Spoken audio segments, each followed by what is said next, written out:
Good morning. Welcome again to Morning Devotions. Thank you again so much for our time together. I'd like you to come with me back to Ephesians chapter 4, beginning with verse 17. Paul said, "Now I say this and testify in the Lord, that you must no longer walk as the Gentiles do, in the futility of their minds. They are darkened in their understanding, alienated from the life of God, because of the ignorance that was in them due to the hardness of their hearts. They have become calloused and have given themselves over, or given themselves up to, sensuality, greedy, to practice every kind of impurity. But that is not the way you learned Christ." That is not the way you learned Christ. That is not the way you learned Christ. Now, get a hold of that statement. Paul said, listen, when you're born again, when you've really learned Jesus, he said, when I taught you about Jesus, I taught you that life changes. I taught you that you're set free from the power of sin. I taught you that vices are broken off of your life.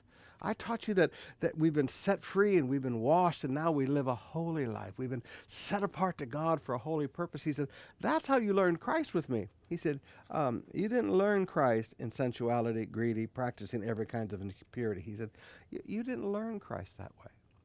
Now, brothers and sisters, straight talk. How have you learned Christ? Have you learned Christ? You have your salvation and you enjoy your sin. That's not salvation. Or have you learned Christ?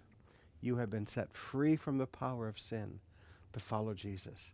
We now live a righteous life by the grace of God. How did you learn Christ? Now, if you learned Christ, you can have your sin and a little bit of Jesus too, then that's not real salvation. But I challenge some of you, because some of you, you learned Christ the right way. You learned Christ from a man or a woman of God who taught you salvation and holiness and righteousness. And now these young, cool preachers have come along and they give you all the sin and they say, you can still do this, you're free. You can get drunk, you're free. You can go to the clubs, you're free. You can have premarital sex and extramarital sex, you're free. Have you been listening to that kind of stuff? Then Paul would look at you and say, that is not how you learned Christ.